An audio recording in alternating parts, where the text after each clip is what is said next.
In this video, I want to break down Facebook dynamic ads and how you can use them for your real estate lead generation.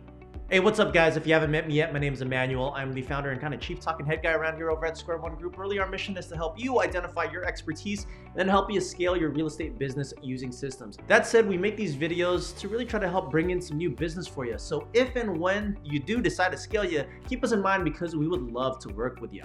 Now today, I want to jam on with you about Facebook dynamic ads, but more specifically how you can use them for your real estate lead gen. Now, I'm sure you've seen this before, but first let me explain really quickly what dynamic ads are. And I'm gonna use the example of let's say you shopping for something on Amazon. Let's say some shoes. Let's say you click on some shoes on Amazon, and then all of a sudden you see those same shoes, like an ad for those shoes from Amazon following you around the internet. Like for example, maybe you'll see a post on your Facebook timeline or maybe your Instagram from those shoes. But then essentially what happens, you start seeing variations of those shoes on these different platforms as well. Like you won't see that exact shoe that you saw, but you might see maybe that same shoe in a different colorway or maybe a different style of that same style of shoe. Well, this, my friend, is actually by design, and you can actually do this using Facebook dynamic ads, and it's actually pretty easy. Now, here's the thing though. Facebook dynamic ads were originally created for e-commerce stores because they essentially needed an easy solution to upload all of their products and create ads for each one of them. Now, it's super powerful if you're carrying hundreds of SKUs or products, because the amount of time that you save by simply uploading a sheet with all of your products is a lot easier and a lot faster and a lot more efficient versus having to manually create ads for every single product. But this is also a super powerful tool if you're planning to use it for real estate, specifically trying to bring in some new leads. But first, let me break down how it all works. And it really starts with the premise that you need to get a lead to click on your ad, because through the act of them clicking on the ad or maybe landing on your website, we need them to trigger what is called a Facebook pixel. Now, this pixel, layman's terms, it's a piece of code that you essentially need to install or copy and paste into your website. Super easy to do, and if you really don't know how to do it, then there's a ton of YouTube tutorials out there, or you can even ask your web developer to do it for you. Now, once this pixel is triggered, the lead's information then gets sent over to Facebook, and then Facebook starts monitoring all of the behaviors and all of the site visits that this lead goes to, and based on what they're looking at, they will start getting retargeted ads towards them. And then the strategy here is, over time, the more you retarget them, the more you stay top of mind, the more likely they are going to want to work with you or be ready, willing, and able to work with you, because you're really the one that's staying visible in their world. Now, here's the cool part about advertising on Facebook. It actually shows your ad on all of the other platforms that they own too, more specifically Instagram. So if you create an ad on Facebook, it will show up on a lead's Instagram feed as well. That said, it is very important to note that when you're running ads, specifically on these multiple platforms, you are going to need to format the ad for each platform you're planning to market on. So for example, if you're gonna run an ad that appears on a Facebook timeline, then the ad will probably have to be the size of a square or a horizontal rectangle. All right, now let's talk cost. If you're planning to run dynamic ads, you'll need to know how much to spend. Now, here's the thing though.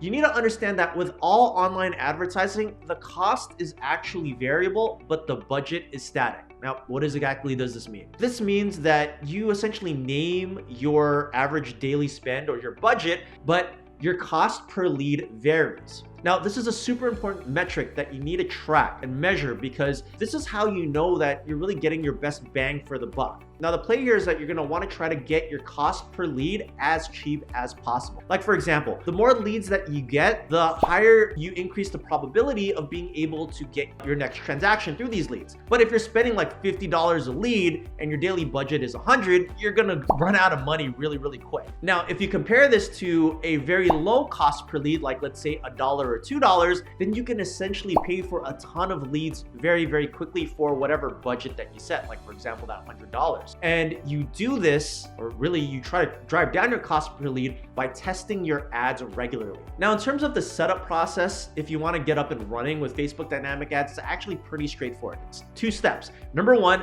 create a Facebook Business Manager account, and number 2, set up a Facebook pixel on your website or or wherever you're going to be tracking your leads clicks. All right, now let's talk about how to use Facebook dynamic ads for generating a real estate lead. And there's really a 5-step process that I use to go on about this. All right, step number 1, and this is the most important step, it's that you want to identify your target audience. You need to know who exactly you're going after, but more specifically, that niche that you want to start attracting. And the more you know about them, the better, which leads to step 2. And that is to identify your objective. Is it to generate more leads? Is it to get more people to view your listing? Is it to get people to land on your website? Like, what is it? Like, identify that and you're gonna optimize toward that. And that leads us to step 3, which is to create an ad. But this potentially is going to be creating what's called a product catalog. Now, you might be thinking, well, wait a minute, I'm not selling a product, I'm selling a service. But I highly recommend that you start thinking about how you wanna create these ads just a little bit differently. Start thinking a little bit outside of the box.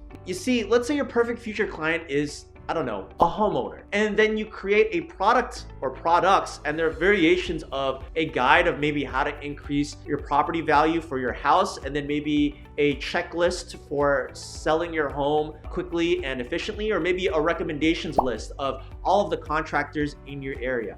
And maybe you can even throw in like a written or video testimonial from a seller that you helped into the mix, because this kind of all silos into essentially the form of a variation of a form of product, which is you being able to help homeowners sell their home.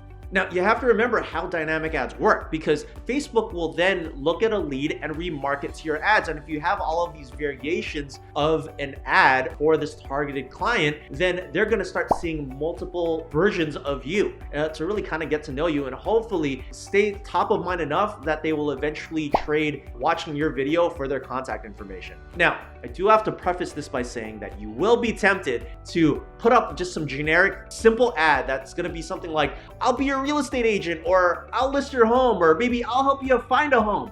Please don't. Please don't.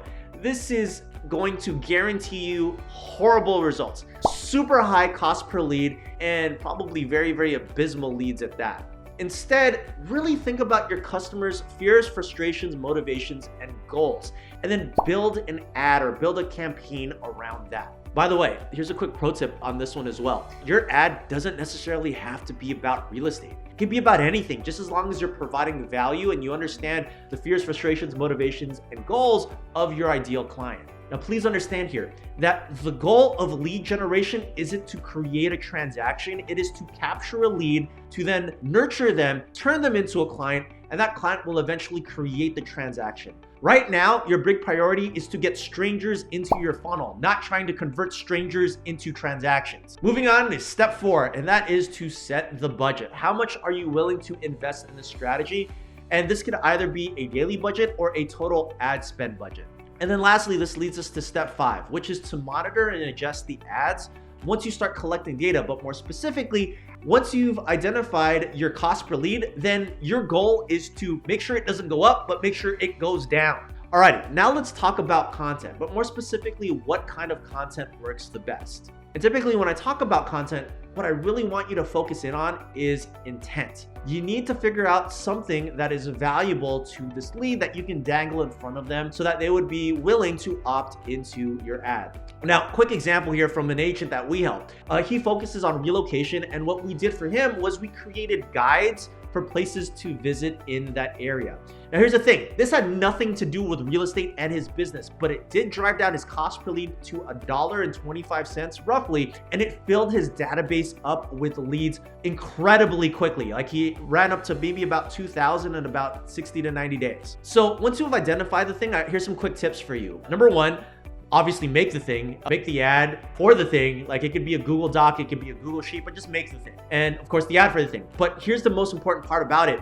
The ad copy, the text that you're gonna write for this ad, make sure that it's clear and concise. Talk specifically about why this thing is valuable. And more specifically, not why you're a real estate agent and why they should choose to work with you. This is about them, not about you.